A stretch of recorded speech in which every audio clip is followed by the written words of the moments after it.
La verdad en cuanto a cualquier asunto es un factor liberador a cuantos la conocen y unificador entre cuantos se acogen a ella.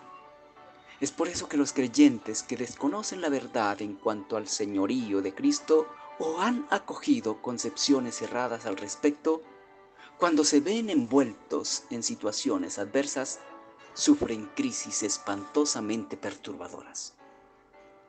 Pero conocer la verdad en cuanto al señorío de Cristo sobre su iglesia es muy saludable para ella y para sus miembros. Dios el Padre hizo a su Hijo Jesucristo Señor absoluto de su iglesia para la seguridad y unidad de ella y de sus miembros. Permítanme mostrarles dos puntos importantes en la siguiente exposición en cuanto a este tema.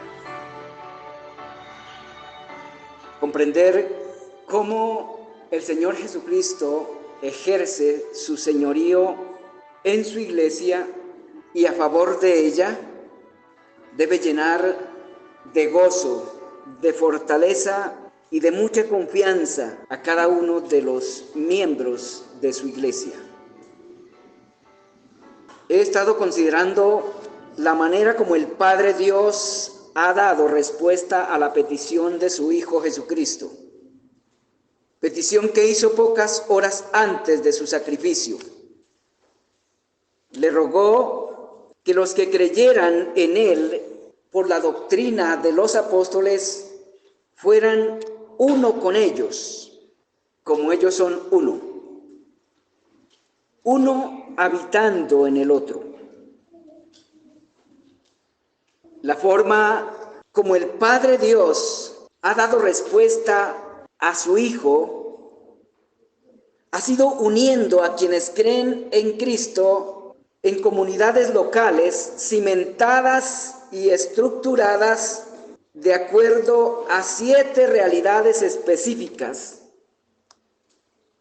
Esas comunidades conformadas por la obra del Espíritu Santo con cuantos creen en Él, en el Señor Jesucristo, son lo que la Escritura denomina Iglesia de Dios o Iglesia de Cristo.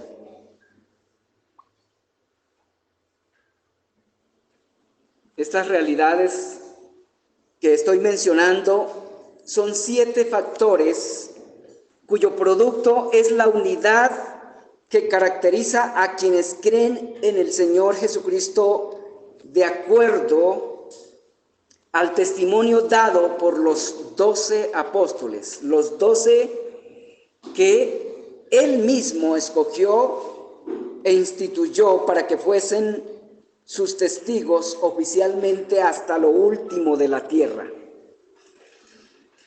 Estos 7 factores no son 7 teorías sobre la unidad de la iglesia, son 7 realidades en las cuales están unidos quienes creen en el Señor Jesucristo.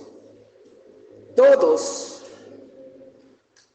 cuantos creen verdaderamente el Evangelio del Señor Jesucristo entregado a los 12, están unidos en esas realidades sin faltar una sola de ellas, porque no puede estar una sin la otra.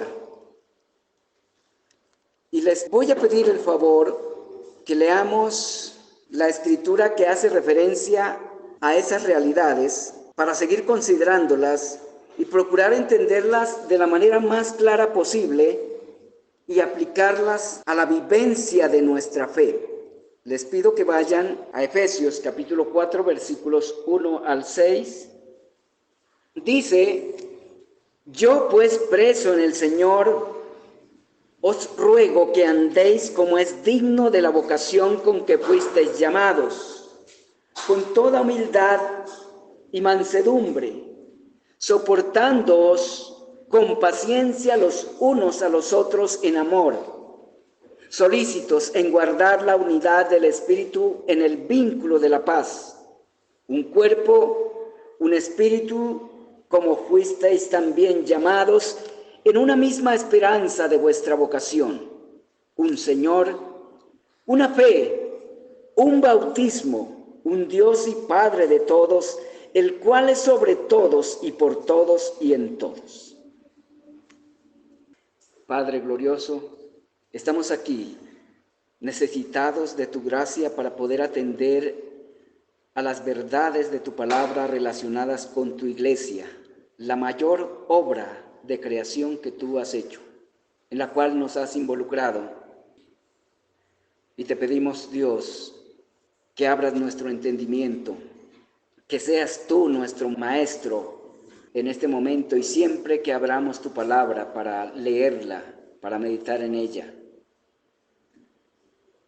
Te suplicamos que nos des entendimiento en cuanto a tu iglesia, tu obra magna en toda la creación. Te suplicamos que nos concedas comprender nuestra relación con ella y en este momento, Señor, que nos concedas comprender con la mayor claridad el señorío de tu Hijo Jesucristo sobre tu iglesia y para tu iglesia. Por sus méritos lo rogamos y te damos gracias. Amén. La lista de realidades que constituyen básicamente la unidad de cada comunidad de quienes creen en Cristo está en los versículos 4 al 6 de la porción que leímos. Aquí el apóstol únicamente menciona esas realidades, no las explica. Lo que es y cómo afecta cada una de estas realidades a la iglesia y a sus miembros se encuentra revelado en diferentes partes de la Escritura. He considerado con ustedes en exposiciones pasadas 3 de estas realidades y estamos considerando la cuarta. Esta cuarta realidad nos obliga a considerar los rangos de autoridad dentro y fuera de la iglesia. Permítanme puntualizar algunas preguntas sobre este punto con el fin de que podamos entenderlo lo más claro posible. ¿Quién tenía un único Señor, según lo que acabamos de leer? La iglesia de Éfeso. ¿Quién era ese único Señor de la iglesia que estaba en Éfeso? El Señor Jesucristo era el único Señor. Únicamente de la iglesia de Éfeso, el Señor Jesucristo era el único Señor. ¿Qué opinan ustedes? No, también lo es de toda iglesia conformada por quienes en verdad creen en Él, sea grande o sea pequeña. Porque la iglesia del Señor Jesucristo está presente como iglesia, como cuerpo suyo, donde están 2 o 3 congregados. Ahí ya existe iglesia del Señor Jesucristo. La iglesia del Señor, en donde quiera esté presente, tiene un solo Señor, el Señor Jesucristo. Esta es una verdad que intelectualmente ha sido reconocida, pero en la práctica no tanto. Esta es una realidad sumamente importante. Debemos tratar de comprenderla lo más acertadamente posible. No es algo insignificante en la doctrina de la iglesia. Lo más probable es que no logremos entender mucho, que no logremos captar mucho de la importancia que tiene esta doctrina, pero debemos intentarlo y hacer el máximo esfuerzo para entender el peso teológico y práctico que esta realidad tiene para nosotros que nos llamamos cristianos y miembros de su iglesia. Debo advertirles que este punto envuelve asuntos complejos para entender y para practicar. Al mencionar esto, el apóstol da por sentado que la iglesia local de Éfeso tenía un único Señor y que la unidad de ella dependía de esa realidad. Los hermanos en Éfeso sabían que el apóstol se refería al Señor Jesucristo. Pero surge una pregunta. Quizás no surja en todos, pero de este punto y en esta parte surge una pregunta muy importante que debemos tener en cuenta. Y es la siguiente: ¿en qué sentido el Señor Jesucristo es el único Señor de la iglesia? ¿O qué significa? La respuesta es que el Señor Jesucristo es el único Señor de su iglesia en sentido absoluto. ¿Qué significa esto?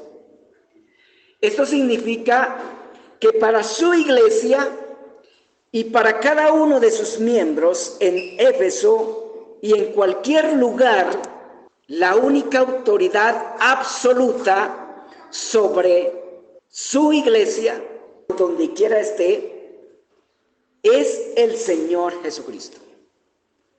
Espero que ustedes vayan teniendo presente el peso que esto tiene.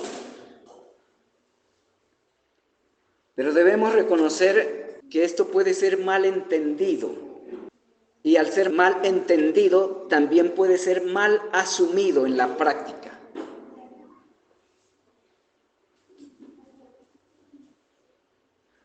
Para la iglesia del Señor y cada uno de sus miembros en Éfeso y en cualquier lugar, la única autoridad absoluta sobre su iglesia y sobre cada uno de sus miembros es el Señor Jesucristo. Esta es una realidad dentro y fuera de su iglesia, pero es una realidad administrada de manera diferente fuera y dentro de la iglesia. La autoridad que el Señor Jesucristo recibió como cabeza de su iglesia por parte de su Padre no es únicamente al interior de su iglesia, también lo es fuera de ella. Y esto también tiene importancia práctica para los miembros de su iglesia, de la iglesia del Señor Jesucristo. Renglones antes del pasaje que leí hace un ratico,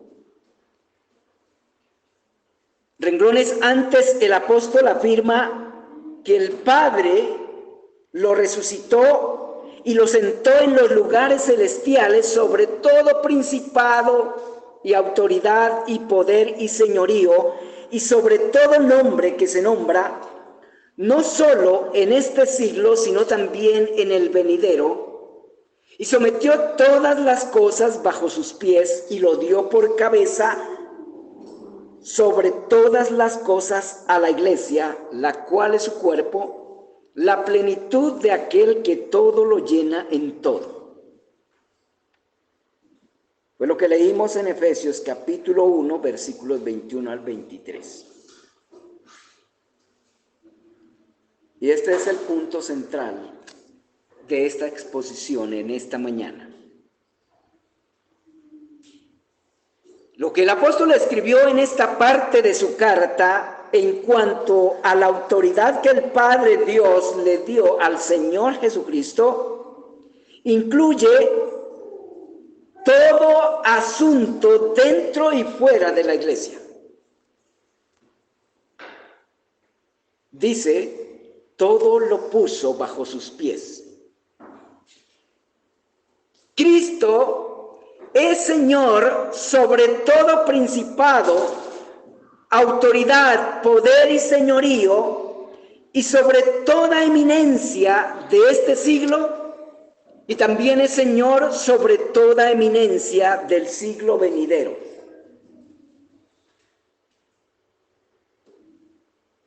No hay autoridad fuera y dentro de su iglesia en este mundo, como es ahora, ni en el venidero, que no esté bajo la autoridad del Señor Jesucristo. Eso es lo que implica lo que leímos ahí en Efesios capítulo 1, versículos 21 al 23. Todo lo sometió Dios el Padre bajo sus pies, bajo los pies de su Hijo Jesucristo, y lo dio por cabeza sobre todas las cosas a su iglesia.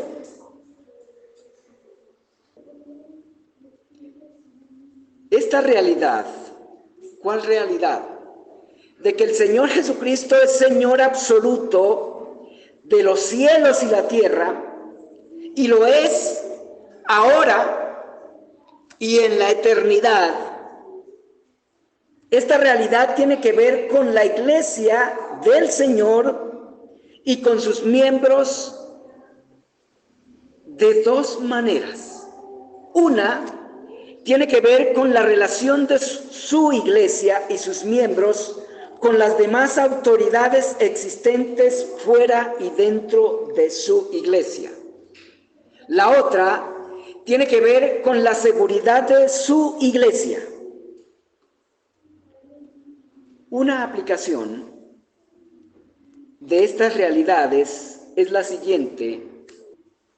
Cristo, como único Señor absoluto de su iglesia, regula la sujeción de la iglesia y sus miembros a las demás autoridades. Que el Señor Jesucristo sea el único Señor de su iglesia no significa que ella y sus miembros no reconocen a las demás autoridades ni tengan que someterse a ellas.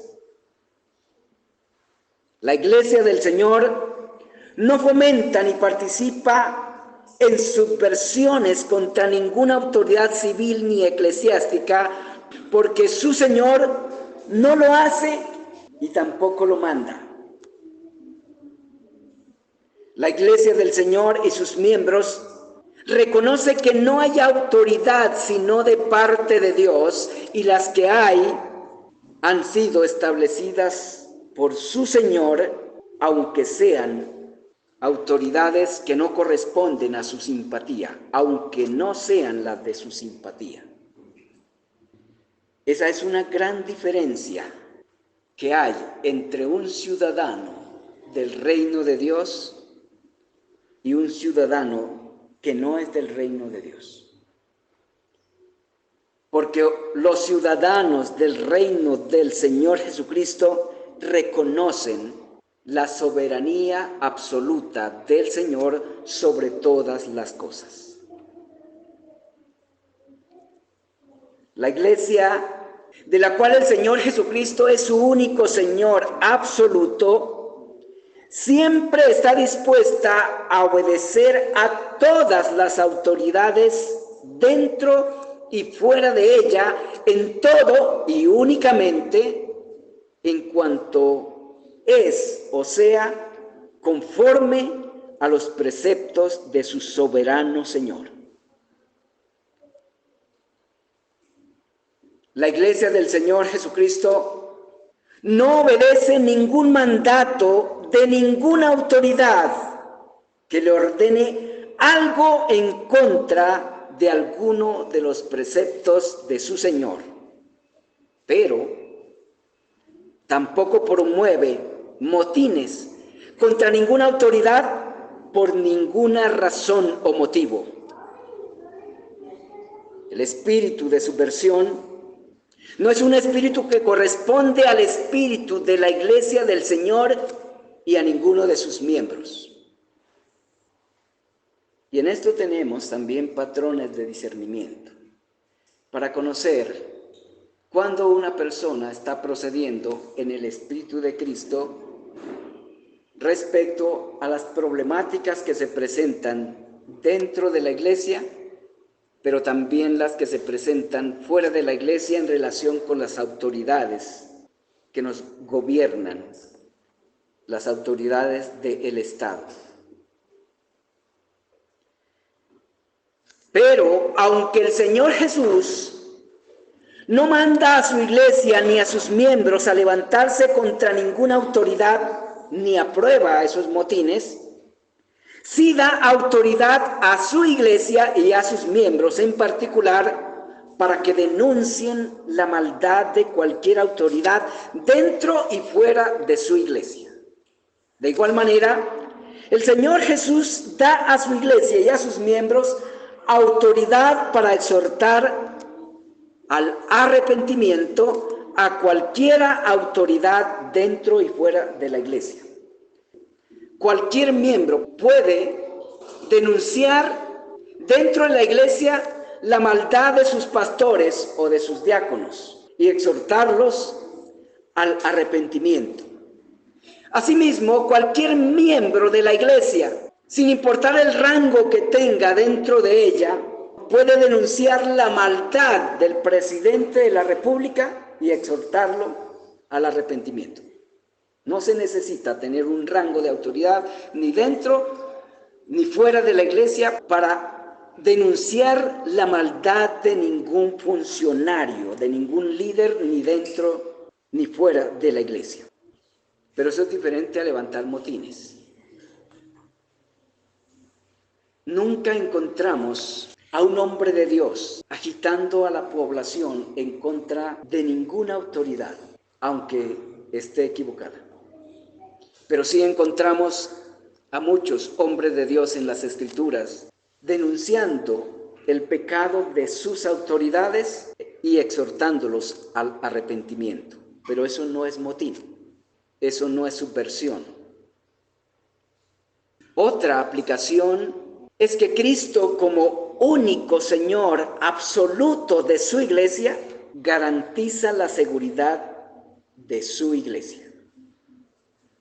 El señorío absoluto de Cristo sobre su iglesia la protege del abuso de las autoridades dentro y fuera de su iglesia.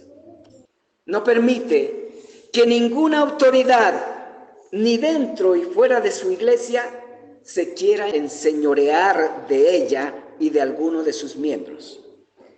El siguiente punto es que el señorío absoluto de Cristo garantiza la seguridad de la iglesia del Señor y de cada uno de sus miembros. Como Señor de su iglesia, sobre todas las demás autoridades y cosas, el Señor Jesucristo no permitirá que nadie ni nada dañe a su iglesia y a sus miembros de manera esencial. El Señor Jesucristo, como soberano supremo, como soberano absoluto de su iglesia, puede permitir que destruyan sus bienes materiales, que destruyan su reputación, la reputación de su iglesia o de sus miembros. Puede permitir que perturben su mente. Puede aún permitir que destruyan la expresión institucional local de su iglesia. Puede permitir incluso que asesinen a sus miembros, pero jamás permitirá que sean apartados de su amor.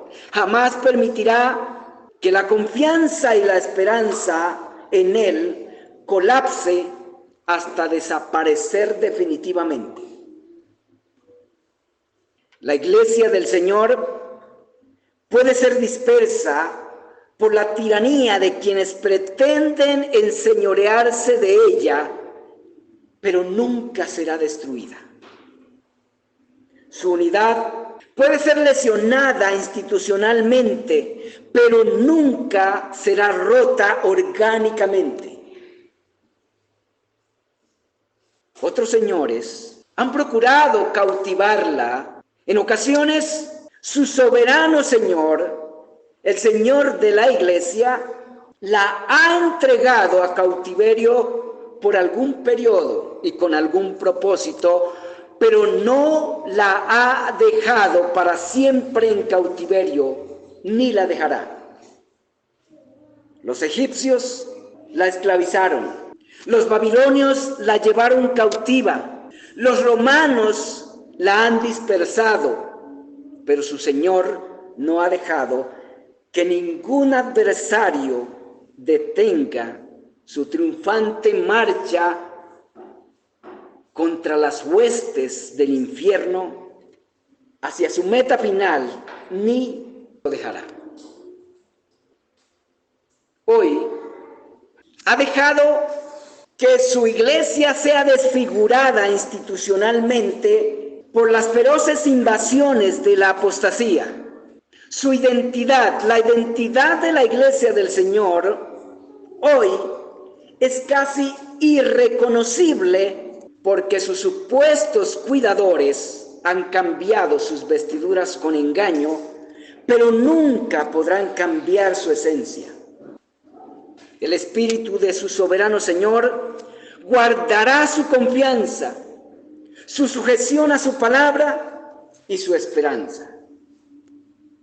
Todos para cuantos el Señor Jesucristo es su único Señor absoluto y supremo, donde quiera estén siempre estarán procurando hacer visible esa unidad, formando un solo cuerpo, con cuantos del mismo lugar experimenten las realidades en las que fueron unidos por el Espíritu de su Señor. Y esto lo hacen porque su corazón redimido reconoce que esa es la voluntad de su Señor, y su espíritu, el espíritu de su Señor, los mueve a ello, los mueve a juntarse, los mueve a expresarse invisiblemente como el cuerpo del Señor Jesucristo, reconociendo, convencidos de que esa es la voluntad de su Señor, puesto que esa fue su petición al Padre, que todos sean uno en el Padre y en su Hijo, su único Señor.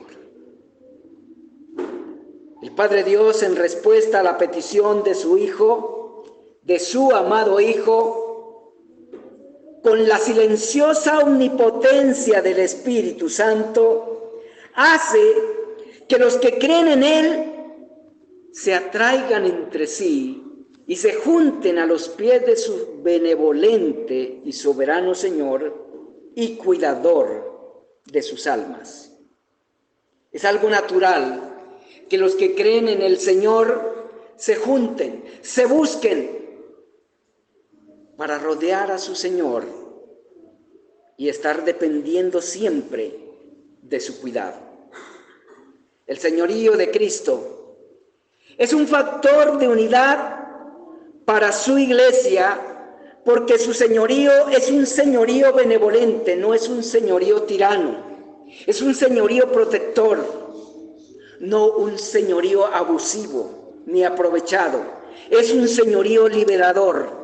Libera a su iglesia de los señores de este mundo que por intereses personales procuran esclavizarla. Cuando las demás autoridades se vuelven contra la ley de su Señor, los miembros de su iglesia y sus miembros mantienen su fidelidad a su Señor, aunque les cueste la vida. Esta es una característica de la iglesia del Señor y de cada uno de sus miembros. Están siempre dispuestos a someterse a toda autoridad, dentro y fuera de la iglesia siempre y cuando sea conforme a los preceptos de su Señor. Pero nunca se someterán a un mandato que esté en contra de la voluntad de su Señor. Ante esto, antes que desobedecer a su Señor, están dispuestos a entregar su vida si es necesario. Y todo esto distingue a la iglesia del Señor y a sus miembros de aquellos que no lo son.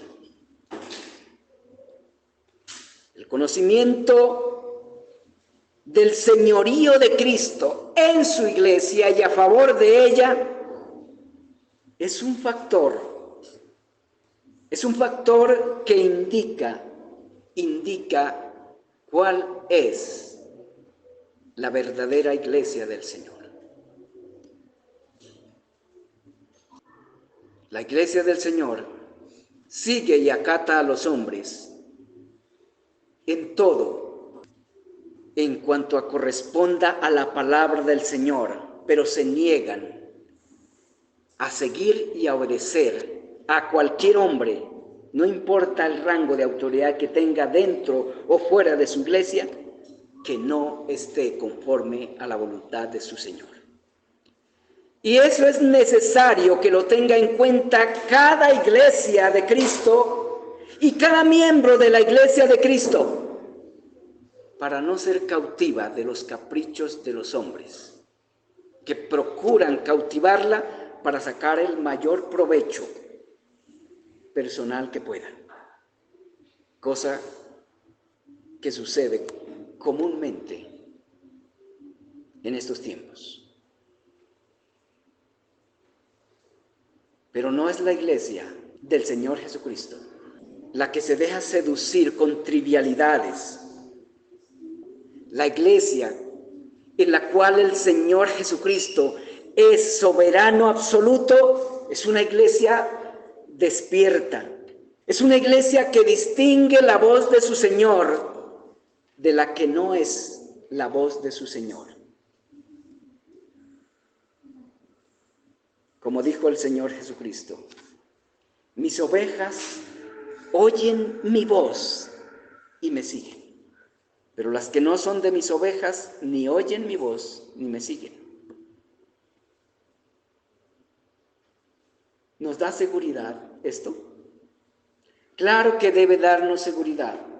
Saber que todas las cosas están absolutamente al control del Señor Jesucristo, dentro y fuera de su iglesia, y saber que Él no exige a ninguno de los miembros de su iglesia acatar a ninguna autoridad que vaya en contra de sus preceptos. Eso da seguridad.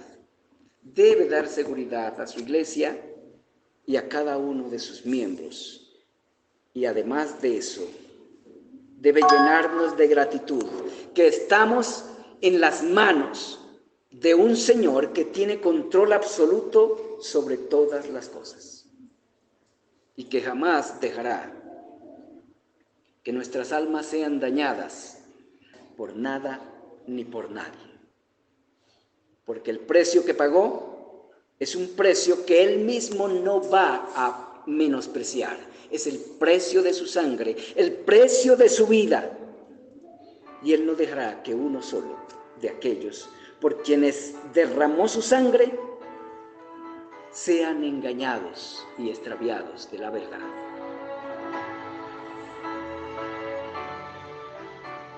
La función del Señor Jesucristo al estar en el rango de autoridad suprema es proteger la salud de las almas de sus redimidos mucho más que el bienestar físico. Asimismo, los siervos del Señor Jesucristo se mantienen fieles a su servicio aunque tengan que dar su vida por ello.